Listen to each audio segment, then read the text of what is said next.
What's going on, guys? Thanks for tuning into the Local Crown podcast, where we're going to teach you how to wage war on your competition and earn your local crown, also known as the top spot on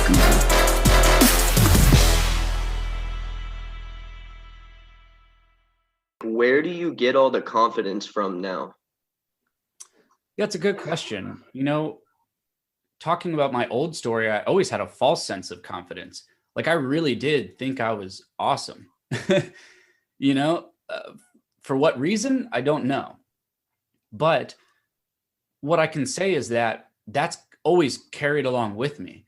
I think being an athlete when I was young is a big part of it. My dad is in the USA Wrestling Hall of Fame, the real sport of wrestling, not WWE or anything like that. So I literally, from the age of 6 or 7, I grew up as a wrestler and was very competitive. I grew up with a pretty severe skin condition and had to fight through that, and was always just the underdog, but was consistently proving to myself, like, I can figure this out. I can take care of myself. My parents split up when I was about 10 years old, and I was, my family was kind of separated. Like, I went with my mother to Florida and lived there, and really lived a tough life down in Orlando, Florida. Now, there's always somebody that has it worse, so there's only so much I can say about that, but life was not great down there. And, my brother and my dad stayed here in Virginia, where I live now. And I think that really shaped my adult life, because as a kid, I'm the one who has to figure out how I'm getting to school and walking to school on my own, and that may sound like ridiculous, but like, man, when you live in the area that I did and you're walking to school by yourself as an 11-year-old kid, when you get home, you're having to figure out how to make dinner for yourself because your mom's at work, and you're in a school where you don't know anybody. I was constantly moving schools and having to meet new people. I got expelled in 6th grade, and then in 7th grade had to go to a detentionary school in Orlando, and I was taking the public bus to school. So I was getting on the public bus in the morning, with people who are riding to work. These are adults, and I'm sitting there as an 11-year-old kid with my headphones on, listening to Eminem, riding to 7th grade that was 30 minutes away, going to this school. I'm one of the only white kids there, getting into fights and stuff, being picked on because I'm the minority. As a white male, I'm the minority in that school, just because of the area that I was in. And I think it really shaped like who I am today.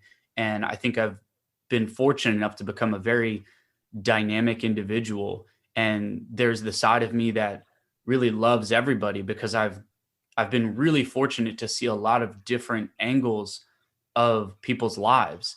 I've lived in a middle-class family. I've lived in poverty. I've lived in different areas of the country. I've been to lots of different schools, and now I'm experiencing the other side of life, which is, what is it like to become successful and make a lot of money and run your own business? And so it's just been quite a journey. And I think a lot of that has given me an insane amount of confidence, like real confidence, almost to the point where it's an arrogant level of confidence. I read a book about Steve Jobs and his life that was written by Walter Isaacson. And there's a chapter in there where they talk about Steve Jobs' confidence in what he does. And the chapter is titled Reality Distortion Field. And out of anything I've ever read in my entire life, it's probably the one thing that I felt like I connected with on a personal level the most out of anything I've ever read. Because the way that Steve Jobs is he literally didn't believe in reality, in a sense. Like, when he wanted to do something, he was almost so ignorant in his belief that he thought it could be done that he almost willed it into existence. He would force his engineers to figure these things out. And he would not take no for an answer. And I think now, I've kind of leveled that out with real business experience. But in the beginning, when we're talking about 2014 through 2016, when I went from being a kid that never had any money in his bank account to now, making 20, 30 grand a month at 26 years old, I genuinely believe that it was because I aligned with that way of thinking. Like, I was almost so ignorant and so crazy in my belief in myself that it was able to happen. I didn't need anybody else. And I mean, I'm not kidding. I was so obsessed. Like, I cut off everybody, and every single minute of every day was focused on trying to figure this thing out and make this work.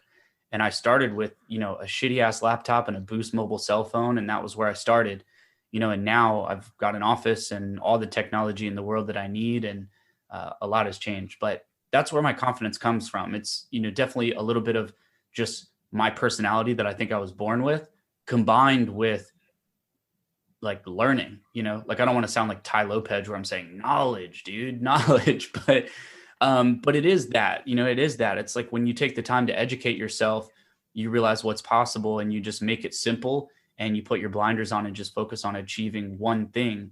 And you literally just do it constantly until it happens. Then you can move on to the next thing. And that was kind of my approach to trying to figure out a way to become successful in all of this.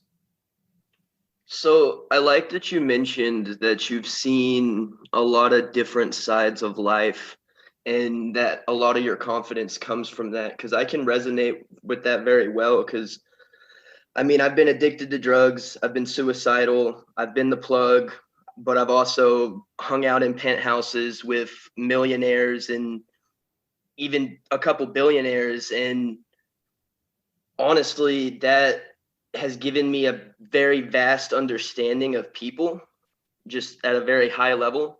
So I can understand how a whole lot of confidence can be carried over from that. So I resonate with that, man. Cool, man. Yeah, damn, you're hanging out with billionaires, dude. You got to step up. A couple times. That's awesome. The only billionaire I've ever hung out with was Marcus Lemonis, who I'm a massive, massive fan of. But yeah, that was maybe a little 5-minute conversation that I got to have with him. That was about it. Yeah, that's usually how it is. It's I've been very lucky, and I mean, you might not know this, but I'm actually 22, so it's kind of interesting. A lot of these like very high level people tend to see me doing what I do, and they say, "Hey, I wasn't doing that when I was 22. What the hell?" Yeah.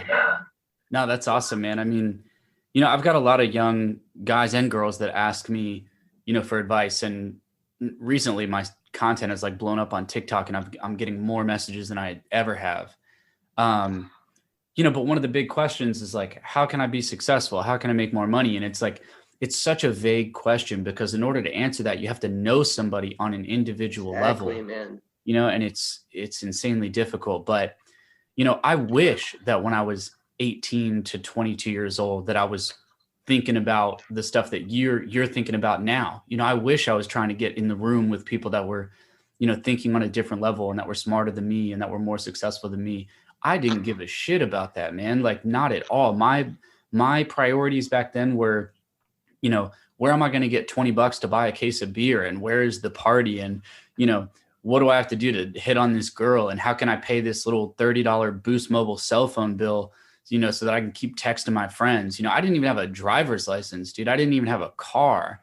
You know, I was just riding around the city, collecting shit out of dumpsters and flipping it and selling it for money. You know, like that's the type of shit I was doing. And my only focus was, how can I get 10 or 20 bucks to buy myself a hot dog from the gas station, or, you know, nachos from the gas station, and, you know, buy a 6-pack or 12-pack of beer and then off to go party. Like, that was it, man. My rent was $100 a month in the place that I live. So anybody who's even just thinking differently than that has a huge advantage. And there's no reason that they can't become far more successful than me now, or as successful as I will ever be, because they have such an advantage with time and just thinking about this at such a young age. You know, my good friend Casey Adams, I met him when he was 16.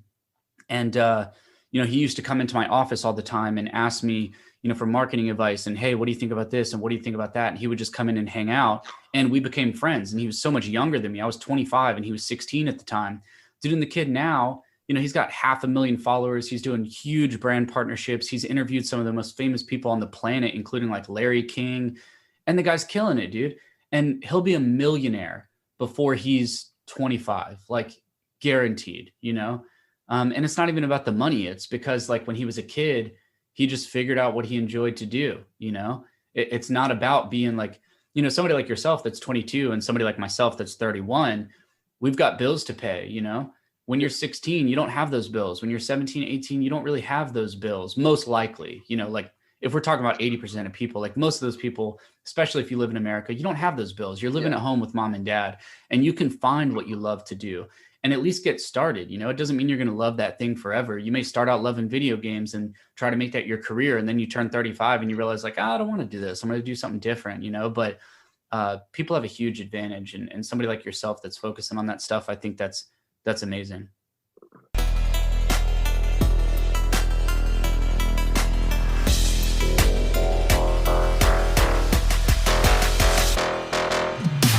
Thanks so much for tuning in. I hope you learned something. If you have questions, email us at info@thelocalcrown.com. And if you want to get featured in our publication Inside the Empire, alongside John Lee Dumas, the entrepreneur on fire, Jayson Waller, the CEO of Power Home Solar, Sharon Lechter, Dan Caldwell, the man that started Tap Out, and the limitless man himself, Jim Kwik, for free, then head over to thelocalcrown.com/become a contributor.